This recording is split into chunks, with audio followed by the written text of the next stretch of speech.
అందరూ బాగున్నారమ్మా? చెప్పండి, బాగున్నారా? హల్లెలూయా.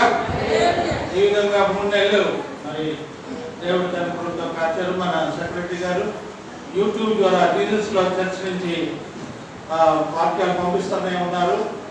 మరి మీరు చదువుతున్నారు. మీరు చదవలే కాదు, ఇంకొకరికి పరిచయం చేయండి.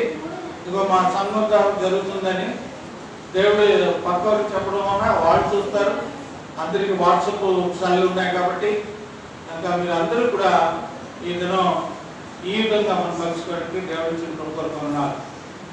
ఒక 25 నిమిషాలు మాత్రమే మీ యొక్క మనస్సు ఇటువంటి పోకుండా కొద్దిగా ఇక కొద్ది నిమిషాలు 12 పావు అయిందమ్మా, పావు తప్ప 1 గంట కాలం పూర్తి చేస్తాం.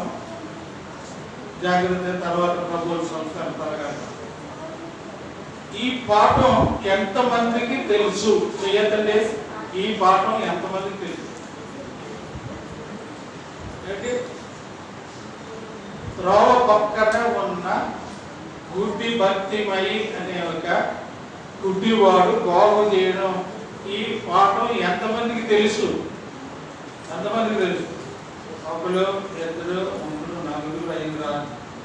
Okay, very good. మిగతా వాడికి తెలియలేదు కాబట్టి తెలిసినట్టుగా మనం జాగ్రత్తగా త్వరగా వెళ్ళిపోదాం. చదువుకున్న వాళ్ళు బైబిల్ తీయండి. చదువు కొద్దిగా తక్కువ ఉన్న వాళ్ళందరూ కూడా చూస్తుండండి. ఏమిటి ఇక్కడ 46వ వచనంలో అంటే, వారు ఎరుకో పట్టణంకు వచ్చిరి. ఎరుకో పట్టణం అంటే ఏమిటి మీకు తెలుసు కదా. ఎరుకో పట్టణం గురించి రాయబడిన మాటలు ఏంటో తెలుసా? ఒకసారి తీయండి. ఎరుకో పట్టణం అంటే ఏమవుతుందో. యెహోషువ గ్రంథం తీయండి. ఎరుకో పట్టణం గురించి దేవుడు ఎట్లాంటి మాట చెప్పాడో ఒకసారి మనం చూద్దాం. యెహోషువ గ్రంథం 6వ అధ్యాయం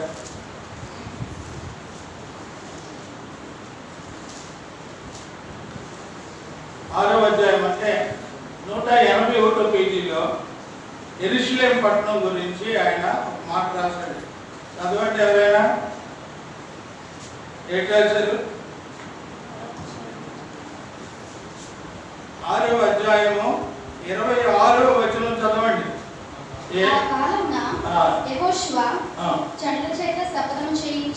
జనుల చేత శపథము చేయించి వారికి ఇలాగ ఆజ్ఞాపించాడు. ఇశ్రాయేలు ప్రజలకట యెహోషువ వాళ్ళందరూ ఒక స్థలంలో చేర్చి ఏం మాట్లాడేది చూడండి. ఎవడు ఎరుకో పట్టణాన్ని కట్టించబూనుకొనుతారో, ఎవరు కట్టాలని ముందుకు వస్తారో వాడు యెహోవా దృష్టికి శాపం పొందుతాడు. కనుక ఎరుకో పట్టణాన్ని కట్టడానికి అవ్వదు. వాడు దాని పునాది వేయగా, తర్వాత పోనీ ఇల్లు కట్టడం వదిలేండి, పునాది వేస్తే ఏమవుతాడు? వాడి జ్యేష్ఠ కుమారుడు ఇంట్లో చచ్చిపోతాడు. దాని తలుపులు నిలబెత్తగా పైకి నిలబెడితే వాడి కనిష్ఠ కుమారుడు కూడా చచ్చిపోతాడు. ఇట్లాంటి ఎరుకో పట్టణం ఈ పట్టణం. తర్వాత యెహోషువ చేతికి అప్పచెప్తాడు. ఎరుకో పట్టణంలో 7 దినాలు. మొదటిదినం తిరిగారు ఇశ్రాయేలీయులందరూ ఊర్లు కొమ్ములు పట్టుకొని. అలాగా 6 దినాలు అయిపోయిన తర్వాత 7వ దినం 7 సార్లు ఊర్లు ఊతారు, బాగు చేస్తారు, కేకలు చేస్తారు, కత్తులు పట్టుకుంటారు. అందరూ రెడీ 1, 2, 3 అని యెహోషువ చెప్పగానే ఎరుకో గోడలు కూలిపోయాయి. హల్లెలూయా. ఆ ఊరి నుంచి ప్రభువు వారు వస్తా ఉన్నారన్నమాట. ఎక్కడి నుంచి అండి? ఎరుకో పట్టణాన్ని నుంచి వస్తున్నాడు. వస్తూ ఏం చేశాడు చూడండి. అక్కడ ఆయన ఏం చేశాడు? అక్కడ ఎరుకో పట్టణం నుంచి వస్తూ ఏం చేశాడు? మార్కు సువార్త 10వ అధ్యాయంలో ఏం చేశాడు అది చూడండి. అక్కడ ఎలా ఉంది చక్కగా. ఆయన తన శిష్యులతోనూ బహుజన సమూహముతోనూ ఎరుకో నుండి బయలుదేరి వచ్చుచుండగా, అది ఎక్కడి నుంచి బయలుదేరాడనే ముందు ఎరుకో పట్టణాన్ని నుంచి శిష్యులతో యేసు ప్రభు వారు అందరూ కలిసి బయలుదేరి నడుస్తూ వస్తున్నారు. తీమయి కుమారుడగు బర్తిమయ్యను గురుటి భిక్షకుడు త్రోవ పక్కన కూర్చున్నాడు. మొదట అతను ఏంటంటే గుడ్డు భిక్షుడు కాబట్టి కనపడదు కాబట్టి వాళ్ళు ఏం చేశారంటే త్రోవ పక్కన కూర్చొని భిక్షం అడుక్కోవడం వాడి యొక్క మొదటి క్యారెక్టర్. అంటే ఈ భిక్షకుడు త్రోవ పక్కన కూర్చున్నాడు మొదటి తన జీవితంలో. అంటే అలసిపోయి ఏది దొరకక వచ్చే వాళ్ళందరూ డబ్బులు అడిగి ఆ విధంగా కూర్చొని ఉన్నాడట. అది 46వ వచనంలో ఉన్నాయి. చాలా మందితో జనులతో వస్తున్నాడు కాబట్టి ఖచ్చితంగా జనాలు అందరూ కేకలేసి అటు అంటూ ఉంటారు కదా. అంటే వెంటనే ఏమైపోయిందంట, ఆ మాటలు అతని చెవిని వినపడ్డాయి. వినపడిన తర్వాత ఏమన్నాడు, దావీదు కుమారుడా యేసు నన్ను కరుణింపుమని కేకలు మొదలుపెట్టాడు. మొదటిసారి ఆయన దావీదు కుమారుడా యేసు అని కేకలు వేశాడు. కేక ఈ మాట చాలా జ్ఞాపకం చేసుకున్న తర్వాత మాట్లాడదాం. కేక ఓరకుండమని అనేకులు చుట్టుపక్కల ఉన్న వాళ్ళందరూ వారిని గద్దించి వారిని ఊరుకోవే బాబు ఏంటి కేకలు చనిపోతున్నాం ఏంటి పిచ్చి పట్టిందని ఊరుకో అని గట్టిగా అంటే కానీ వాడు దావీదు కుమారుడా నన్ను కరుణింపమని మరి ఎక్కువగా కేకలు వేసాను. హల్లెలూయా. ఇది రెండో భాగం. మొదటిది ఆయన ఎరుకోకి వచ్చాడు, ఇతను రోడ్డు పక్కన కూర్చున్నాడు. ఇప్పుడు ఆ రోడ్డు పక్కన కూర్చున్నాడు, జనాలకి శబ్దం వెళ్ళి అడిగాడు ఎవరు వస్తున్నారంటే ఎదుర్కోవడంగానే ఇతనికి అర్థమైపోయింది ఈరోజు ఏదో ఒకటి నేను చేసుకోవాలి. తను కేకలు వేస్తాడు. కేకలు వేసిన తర్వాత 49వ వచనం వచ్చేటప్పటికల్లా ఏం చెప్పాడు చూడండి ప్రభువారు. అప్పుడు యేసు నిలిచి ఆగండి. ఏం చేశాడు, ఇప్పటి వరకు వాడి కింద కూర్చున్నాడు, కేకలు వేస్తున్నాడు, మరి ఎక్కువ కేకలు వేసాడు. 49వ వచనం చూడండి వచ్చేటప్పటికే యేసు ప్రభువారు నిలిచారు, ఆగారు. ఎంత ప్రయాణం కూడా ఆగిపోయింది. ఆగి వాడిని పిలువడని ఆగి అతనిని పిలిచాడు. చాలా జాగ్రత్తగానండి. ఒకటి త్రోవ పక్కన కూర్చోవడం, 2 కేకలు వేయడం, 3వది యేసు ప్రభు వారు నిలబడ్డారు అంతటి కార్యం చేయడానికి. అతను ఎవరో పిలవండి అన్నాడు. అప్పుడు వెంటనే గుడ్డివాడు వచ్చాడు. ఏమని చెప్పారు, లెమ్మని వాడితో చెప్పారు. అసలు కనపడడానికి ఏంటి, ఎవరు సాయంతోనే లేవాలి.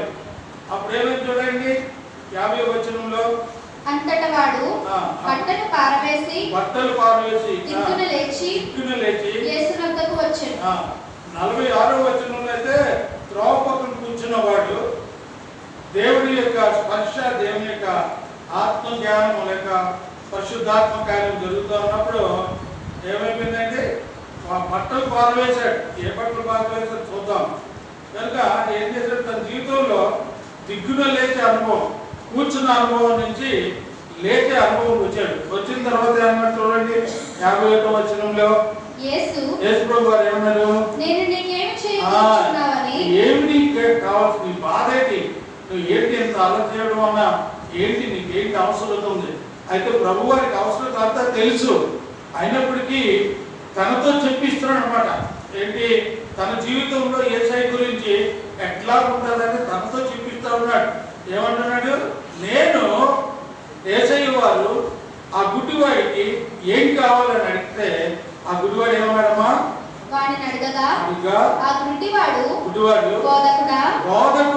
దృష్టి కలుగు చేయము, దృష్టి అంటే చూపు కావాలి అనేసి అడిగాడు. అడగనే ప్రభు వారు ఇచ్చిన మాట చూడండి అక్కడ.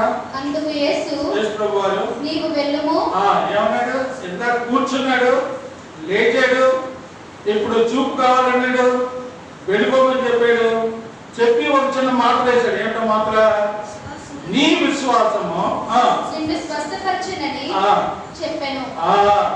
ఎవరైతే దేవుడి దగ్గరికి ఆరాధనకి మనం కూడా ఇప్పుడు వచ్చామో, మీరందరూ కూడా నాతో పాటుగా 2 రకాల గుడ్డివాడు. ఒకటి ఆత్మీయ గుడ్డితనం, 2 శారీరకమైన గుడ్డితనం. శారీరకమైన గుడ్డితనం అంటే ఏంటి, శోధనలు, బాధలు, ఆపదలు, రోగాలు, ఇవన్నీ శారీరక గుడ్డితనాలు. ఆత్మీయ గుడ్డితనాన్ని చేసేది ఏముందో కూడా చూద్దాం.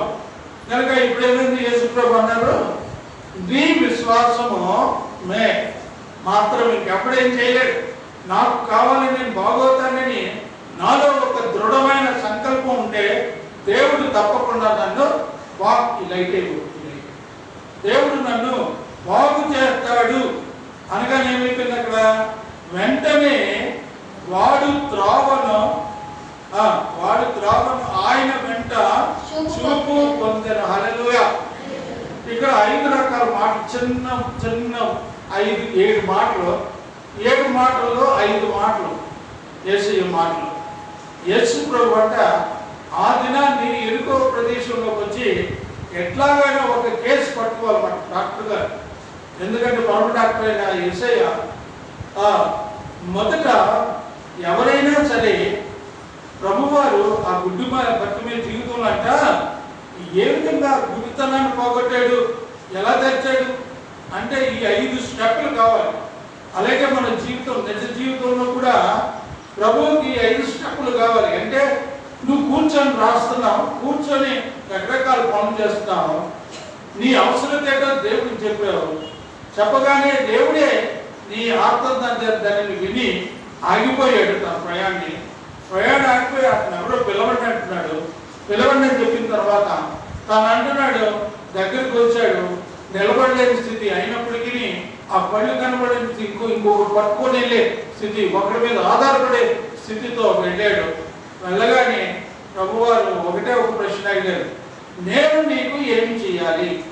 ఈరోజు పాఠం ఏంటంటే నీవు కూడా అదే ప్రభు దగ్గరికి వెళ్ళి, ప్రభువా నాకు ఒకటి అవసరం అనగానే ప్రభు ఏం చెప్తాడు, నీకు ఏమిటి అవసరంతో నాకు చెప్పు అనగానే దేవుడు అంటాడు, నీ విశ్వాసం ద్వారా నువ్వు పొందుకుంటావని చెప్తాడు.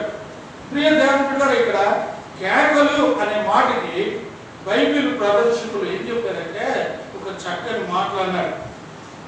ఈ రోజుల్లో నేను ఇందాక చెప్పాను, ఆత్మీయ గుడితనం, శారీరక గుడితనం అన్నాను. ఆత్మీయ గుడ్డితనానికి మన బైబిల్లో ఒక చక్కని వాక్యం ఉంది. తీయండి ఒకసారి 2 కొరింథీ పత్రిక 4:4 ఉన్నది. ఈ దినాల్లో ఈ ప్రస్తుత దినాల్లో చాలా మంది దేవుని యొక్క మార్గం ఏమిటి? ప్రభువారు ఏంటన్నా, నేనే మార్గము, నేనే సత్యము, చెప్పండి, నేనే సత్యము, నేనే జీవము, నా ద్వారా తప్ప ఎవరు దేవుడి దగ్గరికి వెళ్ళే మాటను, అందులో ఉన్న సత్య మార్గం అంటే అబద్ధాలు ఆడకూడదనే మార్గాన్ని ఎదుర్కొన్న పాపమనే చీకట్లోనే వాళ్ళు జీవిస్తూ ఉన్నారు. ఈ దినాల్లో మనం చూస్తే వారినే ఆత్మీయ దృష్టి లేని వారు, కళ్ళు చూపు ఉండి కూడా సరి కనబడిన వారని దేవుడు వాక్యం చెప్తుంది. చూడండి, ఇప్పుడు 2 కొరింథీ పత్రిక 4:4 ఉందండి. దేవుని స్వరూపియకు క్రీస్తు మహిమ కనపరచు సువార్త ప్రకాశము వారికి ప్రకాశింపకుండు నిమిత్తము ఈ యుగ సంబంధమైన దేవత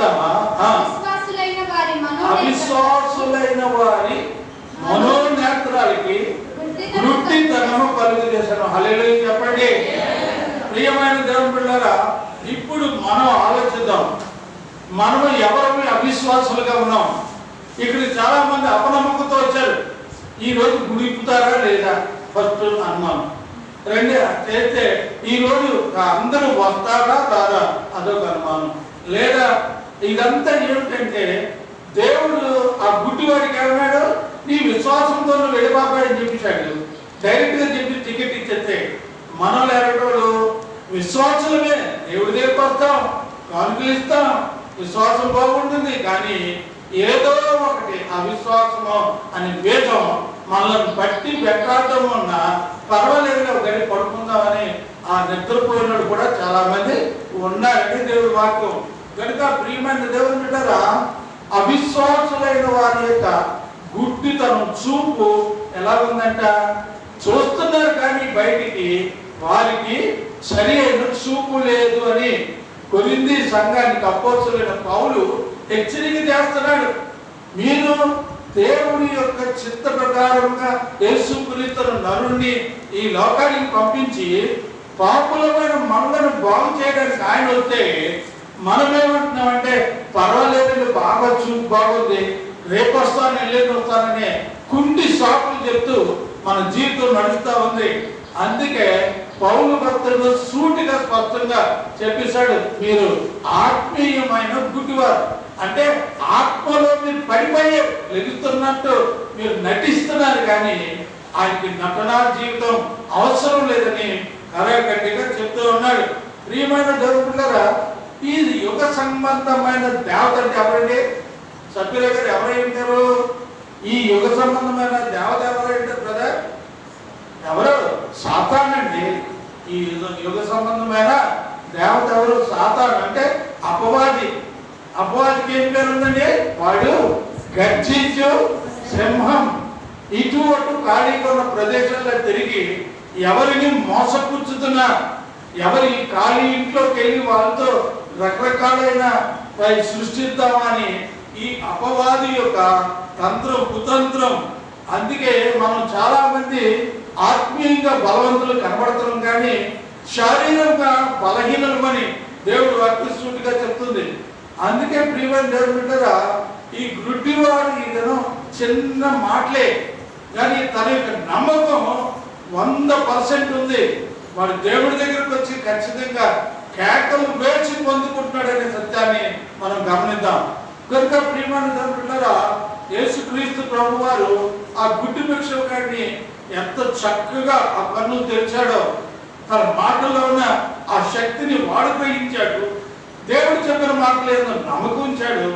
అలాగే ప్రభు వారు కూడా నమ్మిక ఉంచిన బిడ్డను వదలకుండా, ఈ రోజు ఈ బిడ్డను నేను బాగు చేస్తే అతను ప్రతి ఊరు తిరిగి తన సాక్ష్యాన్ని చెప్పి ఇది యేసు ప్రభు వారు ఇచ్చిన గొప్ప అద్భుతం అనే అద్భుత సాక్ష్యాన్ని కరపత్రాల ద్వారా ప్రింటింగ్ చేసి చదివచ్చిన వాళ్ళకి, రానులకి అందరికీ కూడా పంచిపెట్టే సువార్తను వాడు చేస్తున్నాడు. హల్లెలూయా. ప్రియమైన దేవుని బిడ్డలారా, ఈ 46వ వచనంలో గుడ్డివాడు ఎలా ఉంటే, ఈ 47, 48 వచనం ఏముంది? అక్కడ ఆయన గోల కనబడుతుంది. ఆయన కేక.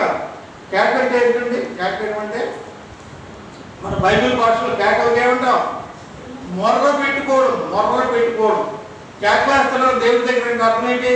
మన మొర్ర ఆలకించేటట్టుగా మనం మొర పెట్టాలి. బైబిల్లో చాలా మొరలు ఉన్నాయి చూడండి. వీడికి కూడా అది అంతరేద్దాం. జాగ్రత్తగా తీయండి నాతో పాటు త్వరగా.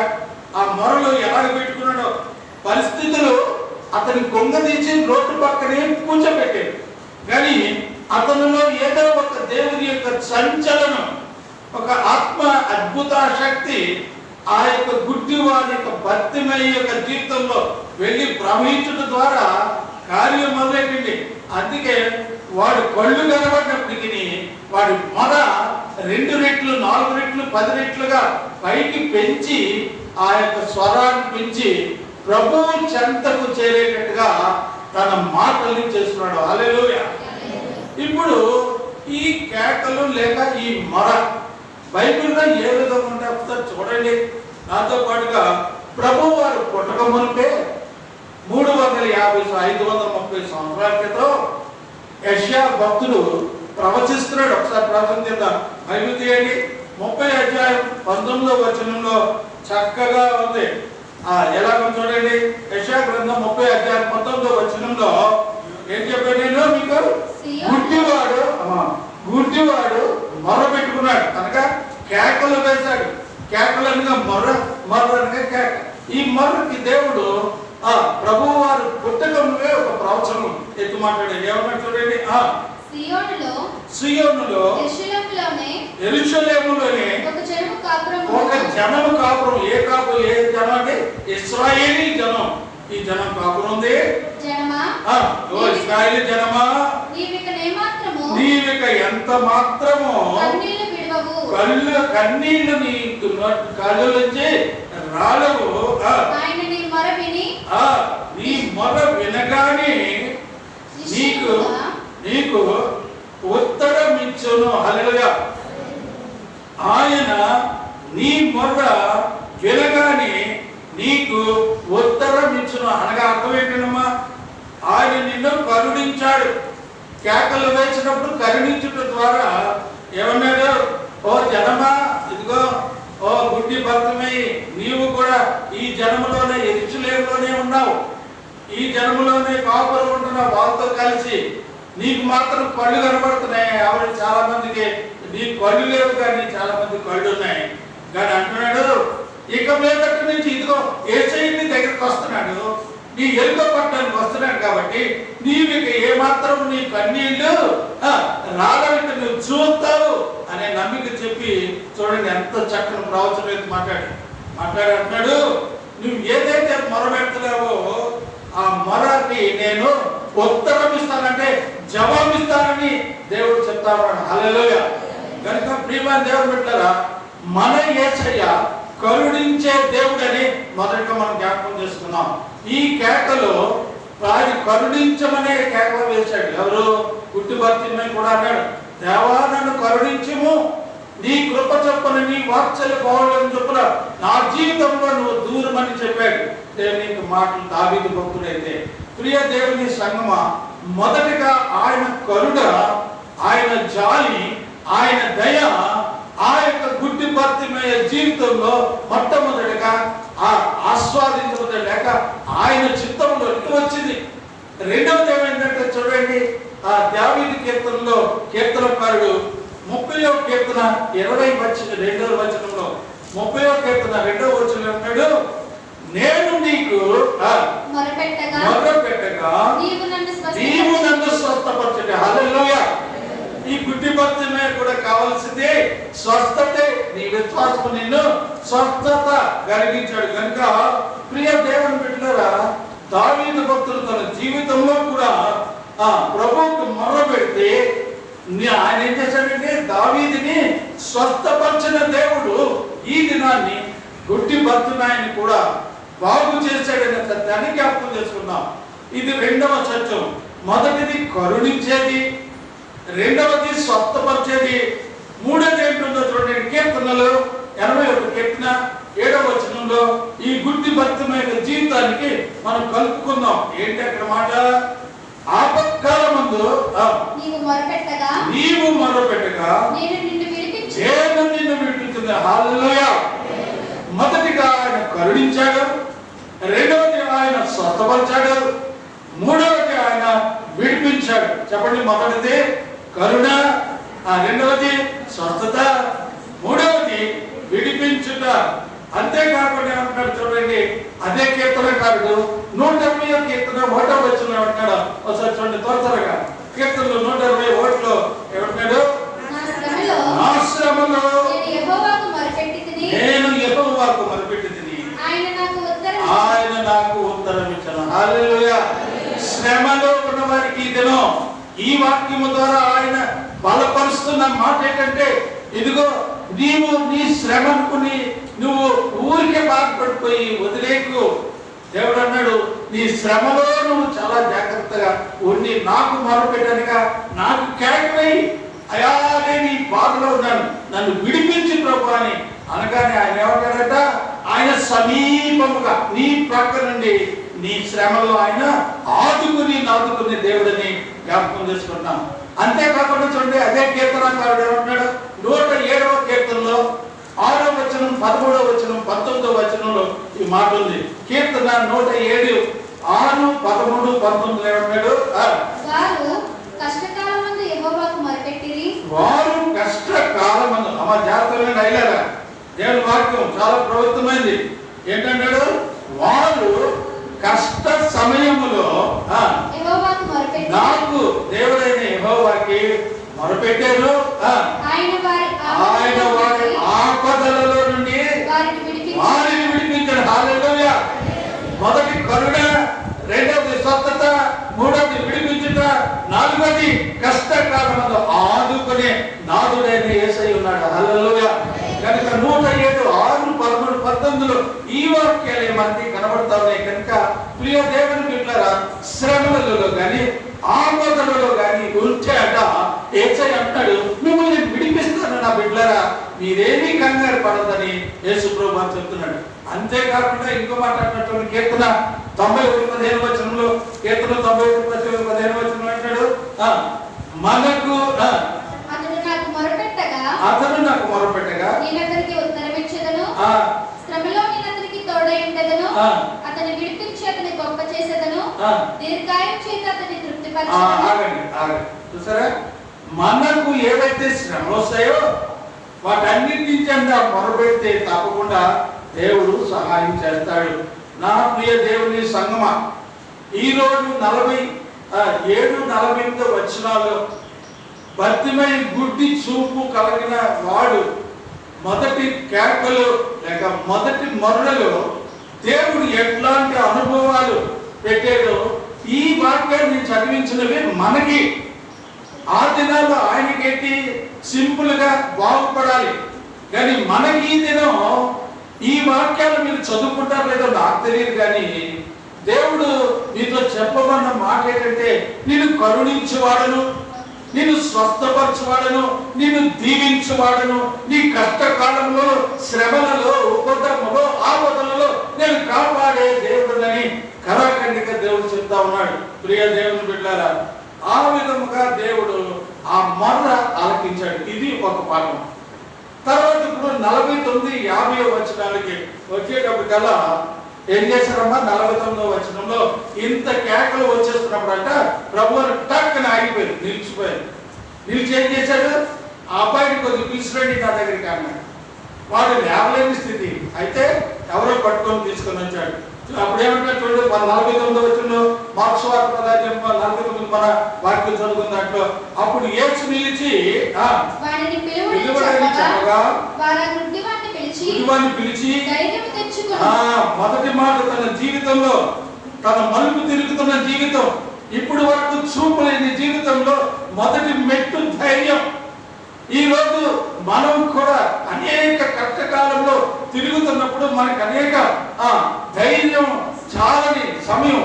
ఎవరు ధైర్యం చెప్పినా మనం వినం, ఎవరు ధైర్యం మనకి చెప్తున్నప్పటికీ దానిని పర్వాలేదే ఇంకా ఏదో ఎక్కడో ఉందని మనం ఆలోచించే దినాల్లో ఈ దినం చూడండి, దేవుడు సర్వ సృష్టిమంతుడు.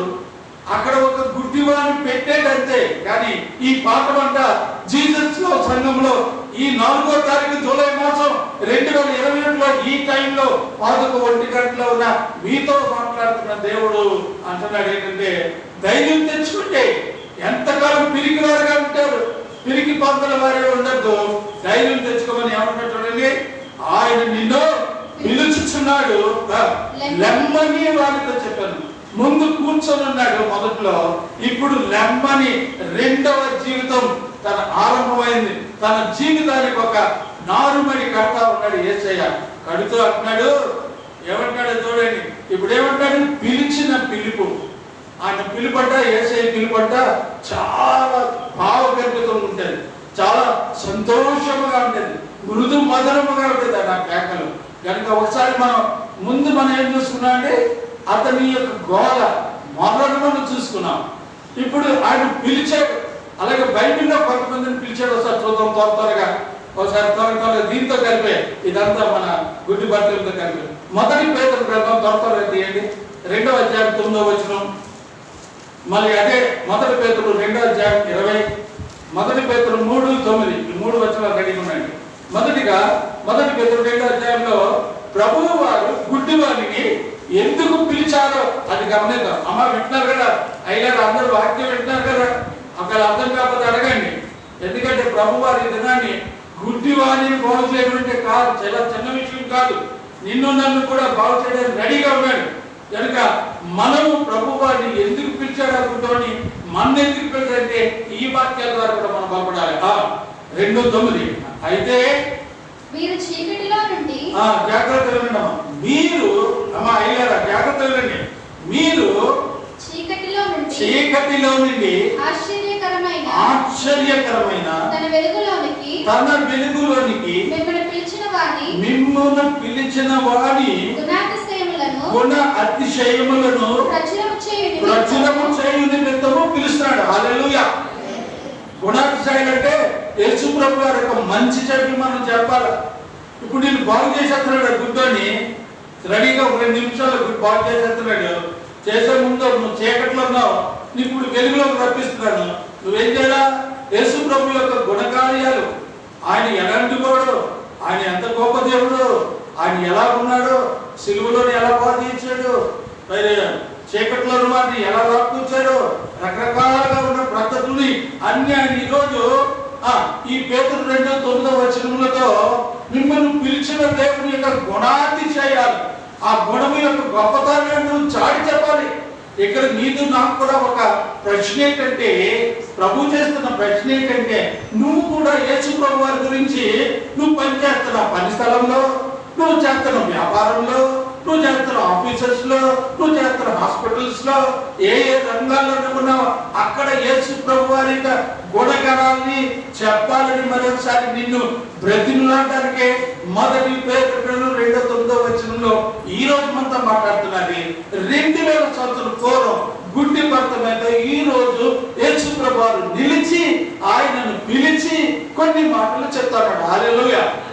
తర్వాత పేతురు 2:20 తప్పిదమునకై దెబ్బలు తిరిగినప్పుడు, తప్పిదము అంటే తప్పు చేస్తే దెబ్బలు పడతాయి. జాగ్రత్త. తప్పు చేస్తే దెబ్బలు పడతాయి. అది మగవాడికైనా ఆడవాళ్ళకైనా, అది పిల్లలకైనా ముసలి వారికైనా ఎవరికైనా తప్పులు చేస్తే దెబ్బలు పడతాయి కనుక మీరు సహించిన ఆ దెబ్బలు పడ్డప్పుడు మీరు తిరగబడకుండా సహించి వహిస్తే ప్రభు వారు మన కొరకు ఒకరి తక్కువ 40 దెబ్బలు ఆ రాణువు వారు, రోమా సైన్య రాణువు వారు వీపి మీద చారలుగా దున్నలే కొంకులతో లాగినప్పుడు ప్రభు యొక్క వీపి చారలే రక్తసిక్తమై ఉండడం వల్ల సర్వ సృష్టిలో ఉన్న ప్రతి మానవాళి చూశారు. కానీ ప్రభు వారి శిష్యులందరూ పారిపోయి ఒక్క శిష్యుడే యోహాను స్త్రీలు మాత్రం అంటున్నాడు. నా ప్రియమైన దేవుని బిడ్డలారా, మీరు తప్పులు చేసిన దెబ్బలు తిన్నప్పుడు మీరు ఏం చేయాలా? సహించాలి అని ప్రభు చెప్తున్నాడు. తర్వాత సహించిన యెడల మీకేమి ఘనము, మేలు చేసి బాధపడినప్పుడు, మేలు చేసి బాధపడితే సహించిన యెడల మీరు సహిస్తే అది దేవునికి హితమగు. అది దేవుని యొక్క బాక్సులోకి, లెటర్ బాక్సులోకి వెళ్ళిపోతుంది. ఏమిటంటే మేలు చేసి బాధలు అనిపించినే దేవుడు ఒక్కో దినాన్ని ఆ సహింపు. మేలు చేసినప్పుడు ఎన్నో కష్టాలు వచ్చాయి, కానీ వాటిని సహిస్తే అది దేవునికి హితము, అంటే ఆయనది, దేవునిది కనుక. ప్రియమైన దేవుని బిడ్డలారా, మనం అందుకే పిలవడం అనగా దేవుని కొరకు మనం ఎన్ని బాధలైనా అనుభవించాలనేదే ఆయన పిలిచిన పిలుపుకి యోగ్యం. రెండోది మొదటి పేతురు 3:9 మిమ్మల్ని ఎందుకు పిలిచాడు ఇతను? జాగ్రత్త వినండి అందరూ. ఆశీర్వాదానికి కారకులవుటకు మీరు పిలువబడ్డారు, కానీ కీడు చేశాడని ఇంకా కీడు చేయడం, కానీ బూతులు తిట్టాడని ఇంకా ఎక్కువ బూతులు తిట్టేస్తే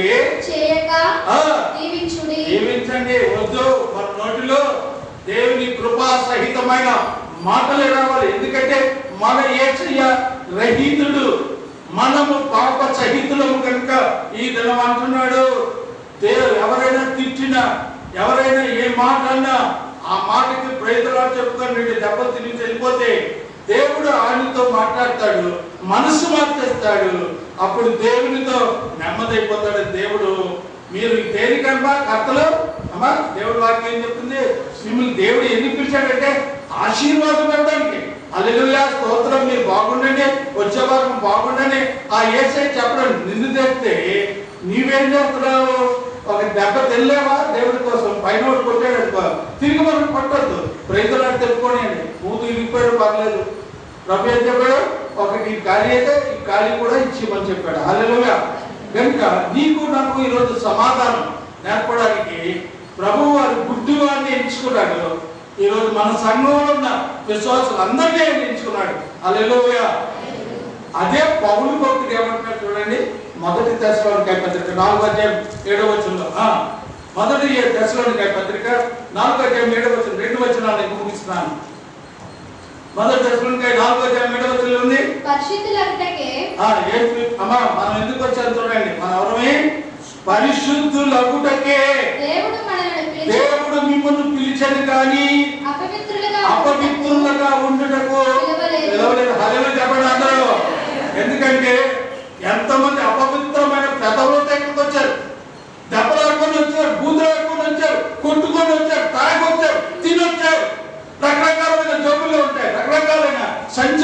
పెట్టుకున్నారో అని దేవుడు అడుగుతున్నాడు, నేను అడగటం లేదు. అందుకే ఇతను అంటున్నాడు, పౌలు భక్తులు ఆ తెస్సలోనిక పట్టణంలో పట్టి ఆయన రాసిన మాట దేవుడు అంటాడు, మీరు పరిశుద్ధులు అవ్వండమ్మా. ఇలాగా మీరు పాపులుగా ఉండదు కానీ మీరు పరిశుద్ధులుగా ఉండండి. కొంత 85% ఉండండి. ఆ 15% యేసయ్య యొక్క చెయ్యి నీ మీద ఉంటే ఏమంటే, మిమ్మల్ని ఎందుకు పిలిచాడంటే ఇక్కడికి చర్చికి పరిశుద్ధాత్మ పొందుకోవడానికి. పరిశుద్ధత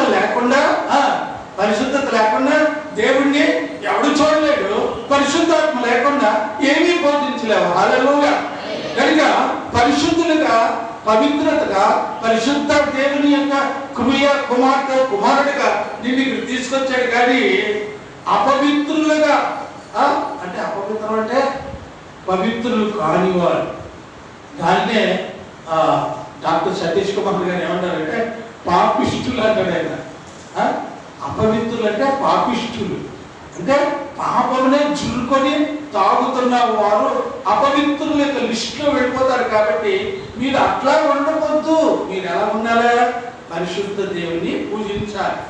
ఇప్పుడు చూడండి, అదే పౌలు గలతీ సంఘానికి ఏం రాస్తున్నాడు సత్యండి 5వ అధ్యాయం 13వ వచనం ముగించేస్తున్నాను. 5వ అధ్యాయం 13వ వచనం ఏమంటున్నాడు చూడండి. సహోదరులారా మీరు స్వతంత్రులుగా, అంటే ఒకళ్ళ మీద మీరు బందీలుగా ఉండద్దు.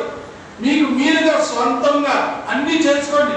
వాళ్ళు చెప్పింది మీరు చెప్పడం, ఈ చెప్పింది తీసుకురావడం, అది ఇది అని కలబోసి తప్పులు చేసేసే బదులు ప్రభు ఏంటాడు, స్వతంత్రుడు. అందుకే మన హిందూ దేశానికి స్వతంత్రం వచ్చింది. మనం దేవుని యొక్క విధుల్లో విడివబడిన వారము. ఇప్పుడు ఒక దాస్యం అనే కాడిలో, దాస్యం అంటే చేతులు కట్లు కట్టిన ఈ జీవితాన్ని విడిపించి మిమ్మలను సర్వ సత్యంలోనికి నడిపించిన ఆత్మస్వరూపంగా దేవుని ఆత్మ మీతో ఉన్నది. కాబట్టి మీరు స్వతంత్రులు చెప్తారు. స్వతంత్రులు అంటే ఇంకా మీ మీద ఎవరు అధికారం చలాయించడానికి వీలు లేదు. ఎవరు అధికారం చలాయిస్తారంటే యేసయ్య ఒక్కరే. ఆయనే నీ మీద నా మీద అధికారం చలాయిస్తాడు. నా ప్రియ సంగమా, మీరు స్వతంత్రంగా ఉండండి. అంటే చక్కని మాటలు మాట్లాడండి. మీ నోటిలో సరసోక్తులైనను ఇచ్చకములైనను ఏ మాటలు పలకకుండా మీ నోటిని జాగ్రత్తగా కాచుకొని దాచుకొని బైబిల్ ప్రార్థిస్తుంది. నా ప్రియ దేవుని బిడ్డరా, ఈ రోజు మీరు స్వతంత్ర భారతదేశంలో ప్రియ మిత్రులుగా మీకు దేవుడు యేసయ్య రక్తంతో కడబడి పరిశుద్ధ జలాంగముగా ఉన్న పవిత్రులైన బిడ్డలైన మీకు ఇంకొక క్షణంలో మీరు ఈ బాప్తిసం అనే ఆ బల్ల దగ్గర చేరబోతున్న నీతో నాతో ప్రభువారు సూటిగా మాట్లాడుతున్న పిలుపేంటో ఆ పిలుపుకు యోగ్యమైన బిడ్డలుగా మనం సంధింపడాలి. హల్లెలూయా. నా టైం అయిపోయింది. ఒక 2 నిమిషాలు. ఇప్పుడు ముగింపు మాట మార్క్స్ వార్త 10వ అధ్యాయం ఏంటున్నాడు, అంతటా వాడు అకుటిబద్ధమై బట్టలు పారవేసి దిగ్గున లేచి ప్రభువు నద్దకు వచ్చాను. హల్లెలూయా చెప్పడం ఒకసారి. ఏం చేశాడమ్మా? అంతటా వాడు ఏం చేశాడమ్మా? బట్టలు పారవేశాడు, దిగ్గున లేచాడు, దేవుడి దగ్గరికి వెళ్ళాడు. 3 థింగ్స్ చేశాడు. అంటే పాత బట్టలు కానీ, పాత చెప్పులు కానీ, సామాన్లు కానీ, అంటే అడుకున్నవాడు కదా, ఇక చిన్నగా సంచోటు ఉంటుంది. ఒక చిన్న గ్లాసు, ఒక ప్లేటు, ఒక చిన్న మొంత, ఏవో చిన్న ఉంటాయి. అవన్నీ ఒకటి. కాకపోతే అరిగిపోయిన చెప్పులు రోడ్డు మీద వేసుకోవడం, బట్టలు వాసన కొట్టి 2 రోజులు తెచ్చాక పెట్టి, ఇవన్నీ ఏమన్నాడు? పాత బట్టలు, చెప్పులు, సామాన్లు అవన్నీ పారబోయడానికి దేనికి అని అంటే, ఒక పాపి దేవుడి దగ్గరికి రాబట్టినప్పుడు ఈ పాపపు కట్లన్నీ విడిపోతాయి. హల్లెలూయా. పాపపు కట్లన్నీ విడిపోవటం చేత నీకేమవుతుందంటే నూతన రక్షణ అవుతుంది. రక్షణ అనగా యేసే నా జీవము, యేసే నా గానము, యేసే నా దివ్యమైన పురుషుడని చెప్పడానికి నీవు ఏమాత్రం కూడా శంకించవనే సత్యాన్ని మధ్యాహ్న కాలంలో జ్ఞాపకం చేస్తూ ఆయన బట్టలు దేని గురించి మాట్లాడేది. ఈ దినం మనం ఈ దినం బట్టలు ఇంకా రంగులు వేసుకుని వచ్చారు. ఏమంటే మీకు తెల్లగొడ్డ లేదా అని నేను అడగను, కానీ తెల్లగొడ్డ కడితే ఏమంటే మేము పెద్దోళ్ళు అయిపోయిందో తెచ్చిపోయిందో అని హిందువులు అంటారేమో. మనం వేసుకోవడం పెట్టక అవసరం లేదు, అన్ని తెల్లబట్టలు వేసుకోవాల్సిందే. ప్రభు వారు తెల్లబట్టలు వేసుకున్నారు కాబట్టి, ప్రభుతో ఉన్న మార్తమనేలు అందరూ వేసుకున్నారు కాబట్టి, వాళ్ళు యవనస్తులు ఇంకా మనకన్నా చాలా చిన్న వయసు ఉన్నారు వేసుకున్నారు కాబట్టి, మన బట్టలు కూడా దేవుడి దగ్గరికి పరిశుద్ధంగా ఉంటే ఆరాధన కూడా పరిశుద్ధమవుతుంది. అనగా నీ బట్టలు, చెప్పులు, నీ గుడ్డలు ఏం చేయాలంట? ఆరవేశాడు, ఉన్నవన్నీ వదిలించాడు, లేచి నిలబడ్డాడు. ఈ దేవుడు ఏం వస్త్రం ఇచ్చాడండి? ఏ వస్త్రం? ఏ వస్త్రం? చెప్పండి గట్టిగా హల్లెలూయా. రక్షణ వస్త్రం. హల్లెలూయా. రక్షణ వస్త్రం మీద దాన్ని ఆ యొక్క ఒక పాపి గుడ్డు బట్టలు కంటి కనబడినోడికి ఇచ్చాడు. ఈ దినాన్ని పాపివైన మనకు కూడా ప్రభు వారికి తీసుకొచ్చి ఆయన రక్షణ వస్త్రాన్ని మనకు తొలగిస్తున్నాడు. మనము ఎలాంటి వారు కూడా ఆయన అంటలేదు. నీవు నీ యొక్క జీవితాన్ని విడిచిపెట్టి విడుదల చేసుకొని స్వతంత్రుడిగా దేవుని కృపలో పారిపోయి అని చెప్తూ అంటున్నాడు. ఏమన్నాడు? ఆతృత చూశాడు. ఆయన ఏం చేశాడండి? విపత్తం ఏం చేశాడంటే పట్లం పరిచాడు, చెప్పులు పరిచాడు, పరిస్థితి నిలబడి అమ్మా ఏసై పిలిచేస్తాడు, పరుగు పరుగు పరుగు. ఏంటి? దేవుని కొరకు ఆతృత కలిగి ఉండాలి. దేవుని యొక్క పరిచర్య కొరకు ఆతృత, దేవుని యొక్క మాటలు వినుటకు ఆతృత, దేవుని కార్యాలు చలించడానికి ఆతృత కలిగి ఉన్నాడు. చదువులేనోడు 2000 సంవత్సరాల పూర్వం కళ్ళు కాలని కబోది ఈ దినం మనని కూడా ఒక ప్రశ్న వేస్తాడేమో. అలాంటి ఆతృత నీలో ఉందా? టైంకి రమ్మంటే టైంకి రాదు. ఏమండి? ఎండలు ఇంకా మనకి కోవిడ్ వదలలేదు. 11:30కే వస్తున్నారు. ఏం 10 గంటలు రావచ్చు కదా? 10:30కి వస్తే 2 గంటలు పంపించినా ఆలోచించండి. మీ చేతిలోనే ఉంది. మీరు 10కి వస్తే నేను రేపు 10 నుంచి మొదలెడతాను, 10:30కి 10:30 మొదలు పెడతాను. మరి 12కి మొదలెట్టాను. మీరు ఆలోచించండి. నా ప్రియమైన దేవుడు ఆలస్యంగా వచ్చి వెళ్ళిపోతాడు, ఆశీర్వాదం పోతుంది మనకి అందరికీ. ఆలోచించాలి. టైం ముందుకు రన్ చేస్తాను, మీరు అందరూ సహకరించాలి. మీరు పాత టైంకి వస్తారంటే పనికి రాదు. దేవుని పెట్టారా ఆయన ఆతృత, మనం ఆతృతగా దేవుని పనికి వెళ్దాం. చివరి మాట మనసు వద్ద 51వ వచనం 52వ వచనంలో ప్రభు వారి యొక్క భావగర్భితమైన మాట మాట్లాడారు. ఏమన్నారు? నేను నీకు ఏమి చెయ్యాలి? ఏమంటే ఏమన్నాడు? అతను నాకు చూపు కావాలి. డైరెక్ట్గా చెప్పాడు. అయితే ప్రభు అన్నాడు, నీ విశ్వాసమే నిన్ను బాగు చేస్తుంది, వెళ్ళిపో నా ప్రియపెట్టారు. అది విశ్వాసం ఎట్లాంటి ప్రార్థన చేసేయడం. మరి నేను అనుకున్నాను ఆ విశ్వాసం అంట కన్నీరుతో మొరపెట్టాడండి. మొరపెట్టేటప్పుడు కదా ఆయన పరలోక ద్వారాలు కూడా కదిలిపోయాయి. హల్లెలూయా. ప్రార్థన చేసినప్పుడు ఎవరు? ఆ గుడ్డివాడు ప్రార్థన చేశాడు, కన్నీటితో మొరపెట్టి ప్రభువా నాకు నీ చూపు దయచేయని ముందు కేకలు వేసినప్పుడు ఆగేడు. శక్తి, దేవుని శక్తి. అట్లాగే ఇప్పుడు చివరికి వచ్చినప్పుడు నీకేమి కావాలంటే నాకు చూపు కావాలి అని ఆకాశంతో తిరిగినప్పుడు ఆకాశము దేవుని యొక్క ద్వారాలు తెరవబడి ఆ ద్వారము గుండా ఆ కుమారుని యొక్క ఆ కంటి పొర మీద వచ్చి వాలి ఏమైందంటే వాడు చూపు పొందెను. హల్లెలూయా. ప్రియ దేవుని బిడ్డలారా, ఇంకా చాలా మర్మాలు ఉన్నాయి. చివరిగా ఏమిటి అని అంటే, ఏమిటి మనం చేయాలంటే, ప్రియ దేవుని బిడ్డలారా, మనం ఏం చేయాలంటే మన పాపములను కడుగుకొనుటకు కొరకు తన పరిశుద్ధ రక్తాన్ని కార్చాడు. ఎటమా మన పాపాన్ని కడగడానికి ప్రభు యొక్క పరిశుద్ధ రక్తాన్ని మనం కార్చాడు. అంతేకాకుండా తన అమూల్యమైన రక్తాన్ని తన శరీరము ద్వారా చీల్చబడట ద్వారా మన ఒంటిలో ఆ రక్తపు బొట్టుని పిలిచినప్పుడు అది వెళ్ళి ప్రసరించి ఏ స్థలమైతే బాగుపడాలో అది దిగ్గున యేసయ్య శక్తితో జరిగింది. ప్రియ దేవుని బిడ్డలారా, ఆఖరికి ఈ యొక్క గుడ్డిబొట్టుని ఏం చేశాడు? ఇంకా చాలా ఉంది కానీ టైం లేదు. కానీ ఇప్పుడు ఏం చేశాడండి? చీకట్లో నుంచి వెలుక్కొచ్చాడు. వెలుక్కొస్తే మనకి ప్రసంగి గ్రంథంలో 12వ అధ్యాయంలో అంటాడు. ఏమంటాడు? ఆకాశ మండలం అందరే జ్యోతుల వల్లే మీరు వికసిస్తారు. హల్లెలూయా. భూమి మీద ఉన్న అతడు చూపు దయచేయగానే ఆకాశ మండలం మీద నుంచి ఒక కంటి యొక్క గుడ్డు పాప వచ్చి తన కంటిలో పడగానే ఏమైనది? ఆకాశ మండలం అందరి ఆ జ్యోతులను చూసి నా దేవా, నేను ఎన్నాళ్ళు చీకటిలోనే బ్రతికాను నా జీవితం, ఇప్పుడు నీవు నీ యొక్క దయ ద్వారా నీవు చూపించావు, అట్టి కృపలో నేను సాగిపోతాను ప్రభా.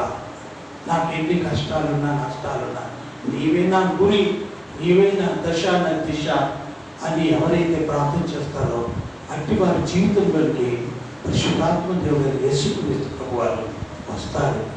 ఈ దినాన్ని భర్తీమయ్య యొక్క జీవితంలో మనం ఆదర్శప్రాయంగా తీసుకునే మాట ఏంటంటే, నీవు ఏ చెప్పుతూ ఉన్నావో ఆయనకు అనవసరం, నువ్వు ఏం చేస్తున్నావు అని అనవసరం, కానీ నీవు హృదయంతో ఆయనను అడిగితే ఆయన తన చేతులలో ఉన్న గుప్పిలలో ఉన్న ధారాళమైన దీవెనను నీ మీద ప్రసరింప చేస్తాడు. నీ మీద హల్లెలూయా అని ప్రసరింపజేయగానే నువ్వు నూతన సృష్టివి, పాతవి గతించను. హల్లెలూయా.